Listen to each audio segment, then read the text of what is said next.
All right, viewers, it's been a highly polarizing run-up to a tectonic election in 5 months' time, the UP Assembly polls. If yesterday the poll narrative was set with the Chief Minister of UP, Yogi Adityanath, with the Abba Jaan jibe, today Rakesh Tikait has come out and called Owaisi Chacha Jaan. Why so? Take a look.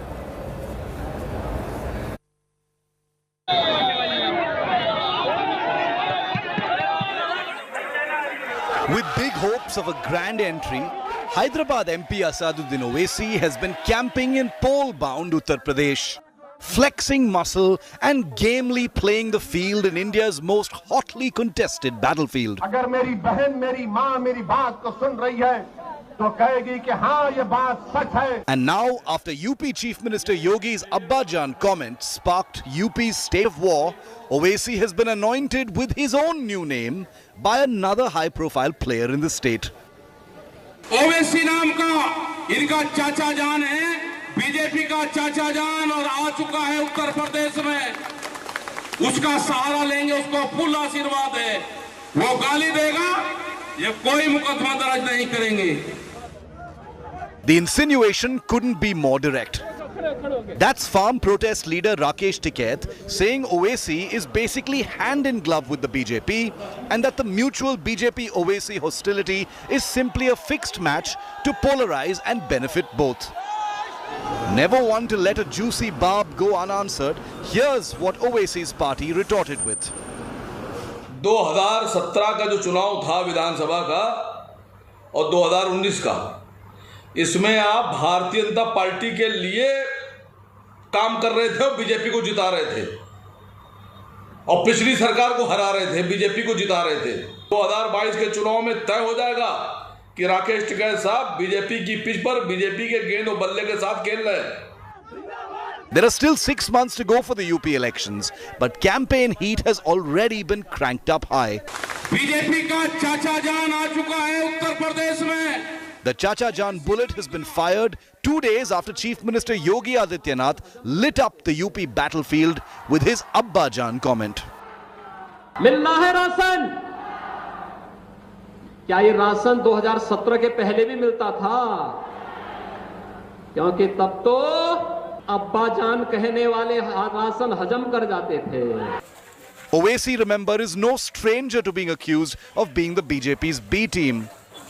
Several parties, including the Congress, the Trinamool and the RJD, have variously accused Owaisi of the same thing. The BJP, which has fended off the Abba Jaan controversy, is now bemused by the chain reaction it has triggered. Owaisi किसकी लैला है और कौन उनका मजनू है? अब्बा जान के बाद अब चाचा जान भी आ गए. अब चाचा जान के बाद सारे भाईजान परेशान. क्या आखिर 22 में हम करें क्या? जाएं तो जाएं कहां? ना अब्बा जान साफ कर रहे हैं, ना चाचा जान साफ कर रहे हैं. तो ये लैला मजनू के खेल में भाईजान परेशान. अब्बा जान कहने वाले राशन हजम कर जाते थे. So in 48 hours, we've seen Abba Jaan, BJP का चाचा जान आ चुका है उत्तर प्रदेश में. then Chacha Jaan, and now Bhai Jaan erupt in Uttar Pradesh. तो ये लैला मजनू के खेल में भाईजान परेशान. Owaisi has proven to be a politician who relishes polarizing attacks and is certain to make a meal of the fresh assault from Rakesh Tikait. But this time the stakes are sky high. Owaisi has said his party, the AIMIM, will contest 100 out of the 403 seats in the Uttar Pradesh Assembly election, and has said his party is ready to hold talks with the Samajwadi Party and Mayawati's BSP for a possible alliance. As the war of words intensifies in political Pradesh, don't expect things to cool down anytime soon. Bureau Report, India Today. All right, viewers, Pakistan's nefarious terror designs have been exposed once again by multiple Indian agencies. Take a look. Activities.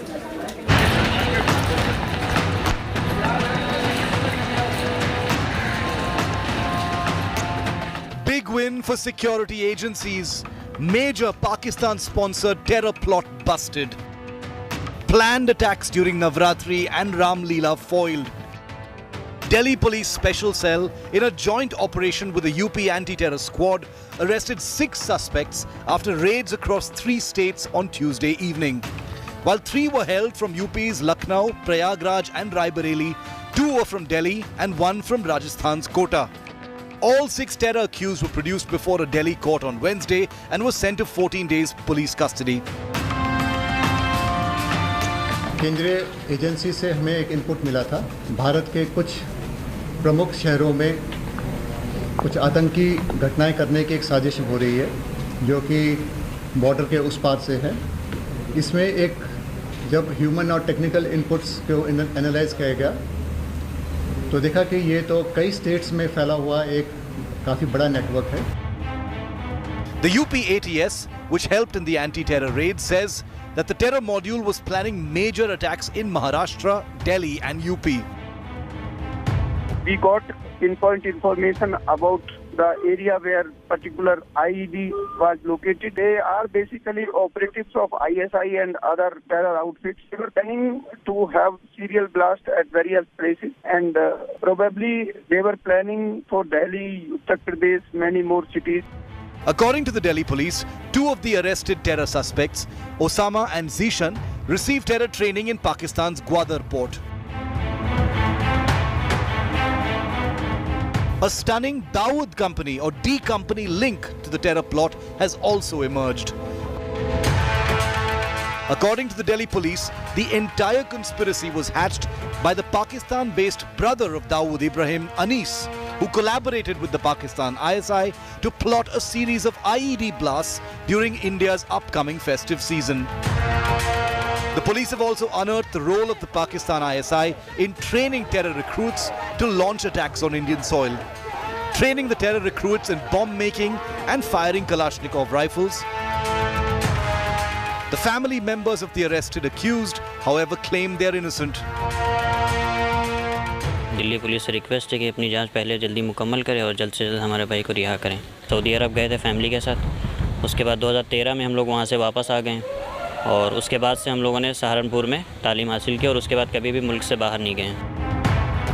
The center has called an emergency huddle of all anti-terror squad chiefs on Friday following this terror bust. वो लोग तो लगातार ऐसे प्रयास करते हैं, लेकिन इस समय एक मजबूत सरकार देश में है, इस तरह के कोई मंसूबे सफल नहीं होंगे। A manhunt is now on to nab the terror headhunters who had helped the group to travel to Pakistan.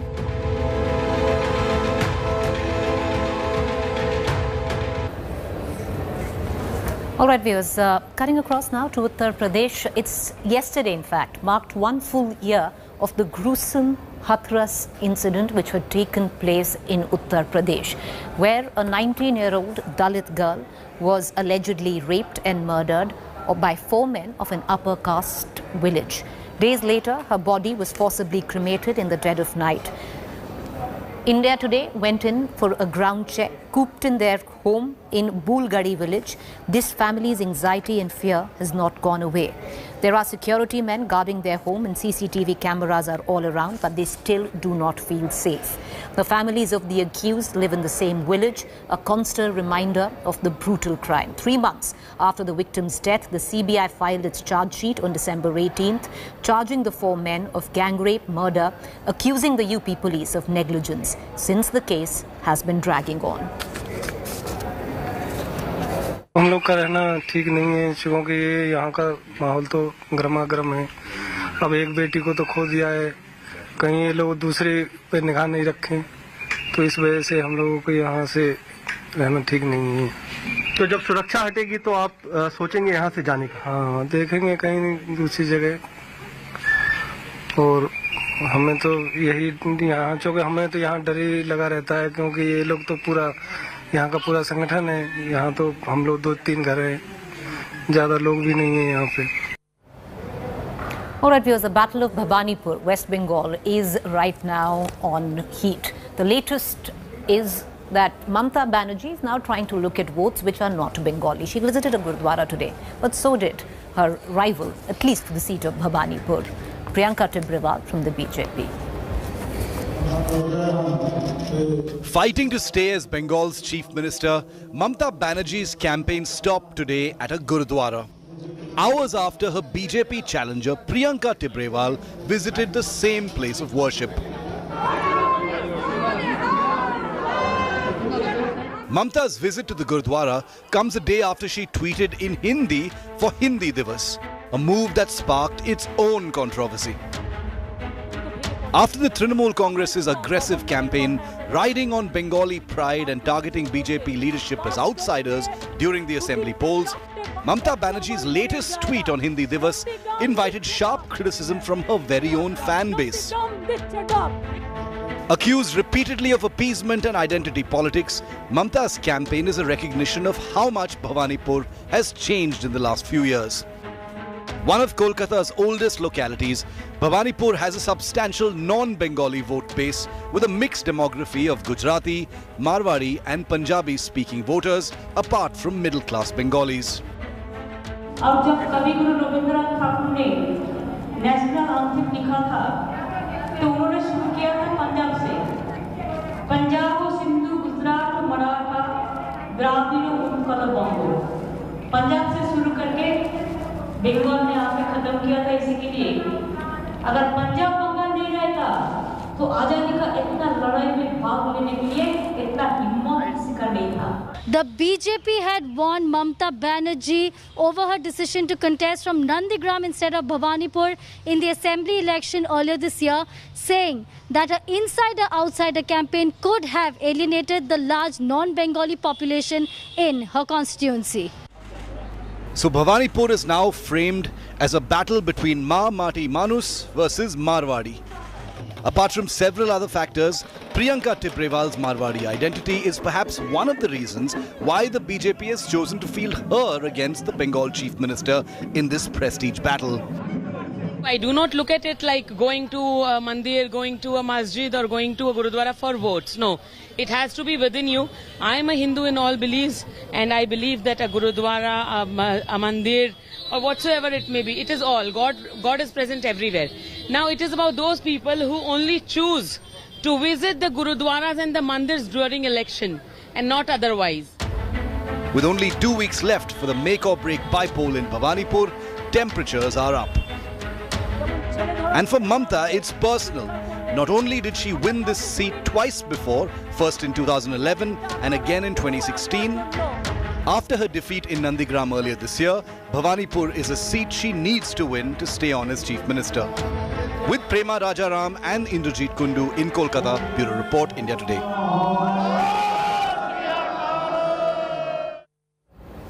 All right, viewers, over to with what's happening in Karnataka. Furor over a temple demolition. Interestingly, this time, the Congress and the VHP both in it together against the Bommai government, the BJP government, that was looking to raise down a temple. Mysuru's Nanjanagudu temple being razed to the ground. The demolition that followed a Supreme Court order against illegal structures has sparked a political war in Karnataka. The Congress has hit out at the BJP government in the state, claiming the temple is an ancient monument. This BJP MP, if it was a Congress government, how would he have behaved? What about all the other BJP workers, RSS members? Why are they all suddenly quiet today? The state authorities have rejected Congress charges. They claim the temple was only 12 years old and did not feature in the Archaeological Survey of India's map. The opposition uproar, however, has forced CM Basavaraj Bommai to order a halt to the demolition drive. ಎಲ್ಲ ವಿವರಗಳನ್ನು ನಾನು ಸದನದಲ್ಲಿ ಅದರ ಬಗ್ಗೆ ಹೇಳ್ತೀನಿ. ಒಂದು ಈಗಾಗಲೇ ಏನು ಹೊಡೆದಿದ್ದಾರೆ, ಯಾವ ರೀತಿ ಕ್ರಮ ಯಾಕೆ ತೆಗೆದುಕೊಂಡಿರಿ, ಎಲ್ಲರನ್ನು ಕನ್ಸಲ್ಟ್ ಮಾಡಿದ್ದೇನೆ ಅನ್ನುವಂಥದ್ದು ನೋಟಿಸನ್ನು ತಹಸೀಲ್ದಾರ್ ಅವರಿಗೆ DC ಅವರು ಕೂಡ ಕೊಟ್ಟಿದ್ದೇವೆ.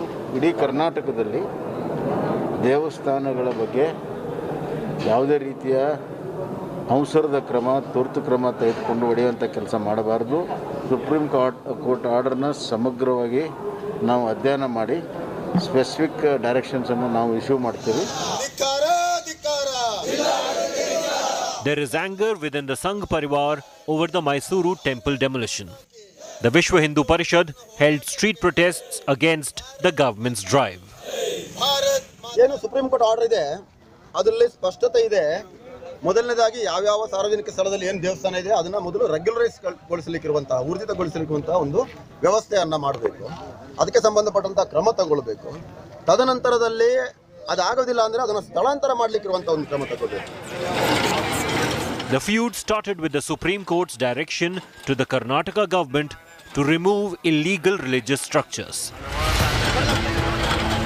Karnataka's State Chief Secretary wrote to Deputy Commissioners on July 1st, stating that Karnataka has 6,395 unauthorized religious structures in public places. A big jump from 5,688 on September 29th, 2009. In 12 years, the state government was able to demolish, relocate or regulate only 2,887 structures. The State Chief Secretary had directed officials to demolish at least one illegal structure per division. The BJP, which is often accused of playing temple politics, finds the tables turned this time. While it may have temporarily salvaged the situation, the Bommai government will have to look for ways to execute the Supreme Court order. With Nagarjun Dwarkanath in Bengaluru, Bureau Report, India Today.